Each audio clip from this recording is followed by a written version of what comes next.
mandando mensagem para ele, porque é um ambiente que de fato desenvolve pessoas. E assim como o diamante, gente, faz com carvão, assim como a pressão faz com carvão, né? O que faz o carvão virar diamante é pressão, pô. E eu sou um gestor de pressão, eu boto pressão nas pessoas, eu dou recurso para elas, eu dou incentivo financeiro, eu dou orientação e pressão, meu irmão.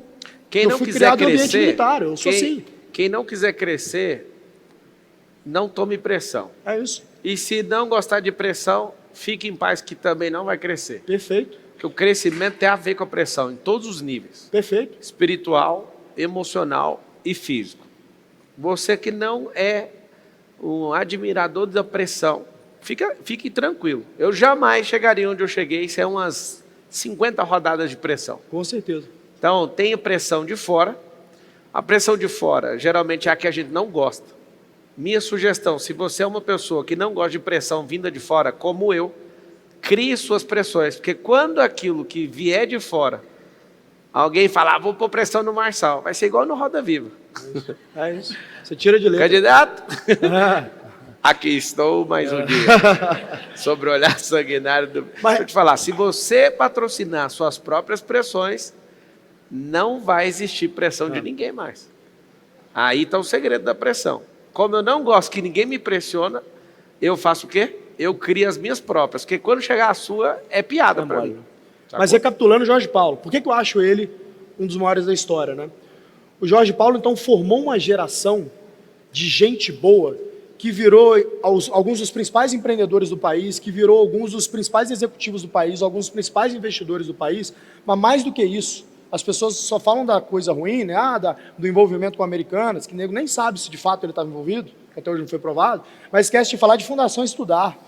Quem conhece Fundação Estudar? Levanta a mão aqui, por favor. Para quem não conhece, o Jorge Paulo investe do bolso dele, lá no início, e dos sócios, depois, obviamente, começou a captar com os amigos, centenas de milhões de reais ao longo da história, em bolsa de estudo, para brasileiro pobre ir para Harvard, ir para Stanford, ir para as melhores universidades do mundo. Centenas de milhões ao longo dos anos. Quantas pessoas você conhece que fez isso? Por que ele estava fazendo? Ele estava fazendo por ele? Estava fazendo pelo Brasil. Porque ele foi o grande financiador das mentes brilhantes que eram pobres e que puderam estudar nas melhores universidades do mundo, com a bolsa da Fundação Estudar. Virou um celeiro de gente que eu, hoje, faço uso. Eu vejo alguém que é Fundação Estudar, opa, eu quero contratar essa pessoa. Que eu sei que é uma pessoa que trabalha duro, que não tem mimimi, que é estudioso, que tem uma boa educação. O lema é igual o Carl Icahn, né? Lá dos Estados Unidos. Forma. É o cara que fez os brasileiros entender como que faz para entrar numa empresa, mexer na governança dela e acelerar ela. E esse é um outro ponto, que foi Paulo. O que o Carl fez lá em Nova York. Esse é um outro ponto, cultura de governança. Então, o que ele trouxe para o Brasil foi essa cultura, de fato, que faz com que o empreendedor brasileiro fale assim, dá para eu sonhar grande, dá para eu fazer a IPO da minha companhia, dá para eu criar um management, né, uma gestão que essa companhia não dependa de mim diretamente. Esse é o grande segredo para enriquecer, tá? O Pablo só é rico como ele é porque ele entendeu esse jogo e ele pega pessoas melhores do que ele tecnicamente para executar e ele financia essas pessoas do tipo, ó, vou deixar ser sócio um pouquinho da companhia aqui, vou te dar um bônus muito gordo se você atingir esse negócio. Com isso ele consegue ter dezenas, centenas de negócios sem ter que necessariamente estar na operação do negócio. É como se você tivesse várias vaquinhas que vão crescendo, daqui a pouco elas estão dando leite, aí esse monte de vaca dando leite, você vira uma grande indústria ali de leite, não é verdade? Esse é um grande segredo, que está disponível para todo mundo. Só que aí você pensa, eu dou conta de fazer igual o Thales Gomes? Cara, você tem que tomar as pancadas que ele tomou. Não, mas eu queria ter o sucesso. O sucesso precisa das pancadas, das pressões, das decisões, das renúncias. Imagina as renúncias de uma pessoa que acredita num produto e luta com a própria vida para aquele negócio funcionar. Imagina o tanto de não. Eu gosto de ver aquelas histórias. A pessoa que escreveu o Senhor dos Anéis, ninguém queria lançar. O cara que criou as Tartarugas Ninjas, ninguém queria lançar. Só o filme Tartarugas Ninja, na década de 90, acho que 96, salvo engano, deu uma bilheteria de $1 bilhão. Só que todos os estúdios falavam o seguinte, qual é a lógica de chamar a tartaruga que é lenta de ninja? Às vezes as coisas não têm que ter lógica, elas só precisam ser extraordinárias. Perfeito. Presta atenção. Perfeito. Porque a lógica de hoje, você pode falar assim, mas é ilógico. Não, não é ilógico. É que a sua base lógica é pequena para entender o que está na cabeça do outro. Perfeito. Então, se você chama de lógica aquilo que você entende, você nunca conheceu a lógica, porque a lógica é infinita. A lógica não é um negócio que eu aprendi na escola.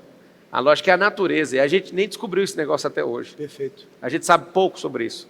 Então, só para você ter uma noção, os 10 filmes mais assistidos de Hollywood, 7 deles, de 7 a 8, são filmes de super-heróis extraordinários, que não tem nada a ver com o nosso formato humano.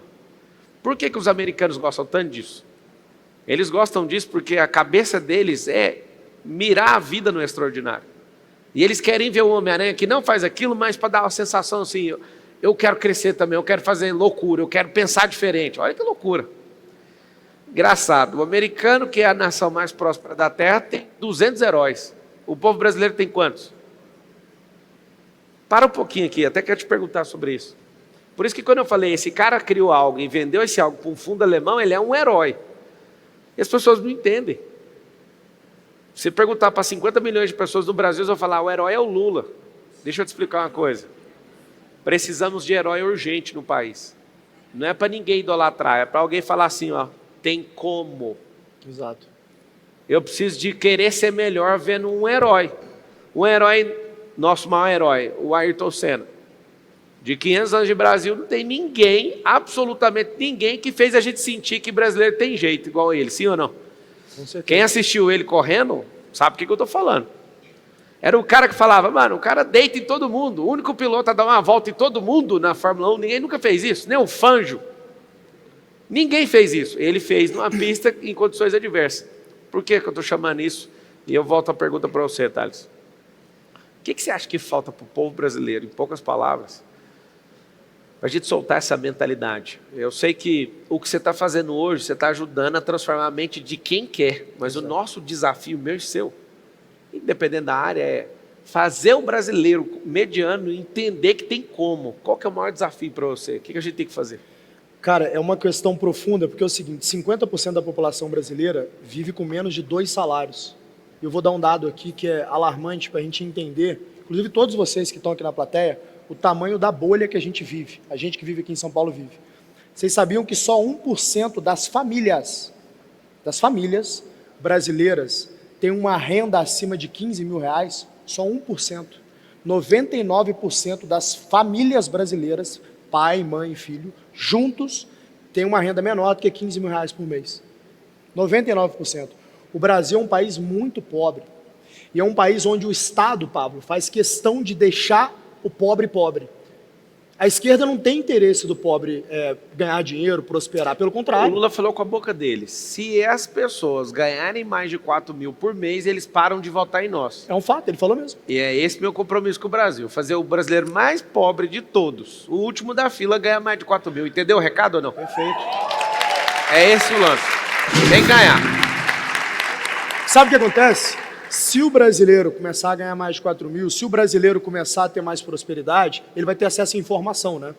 E se a fonte de informação dele não for TV mainstream, né, esses principais canais de TV, que eles filtram a verdade para não dizer que falam mentira, se você tiver de fato a condição de pegar um livro e buscar na fonte o conhecimento, você vai se revoltar.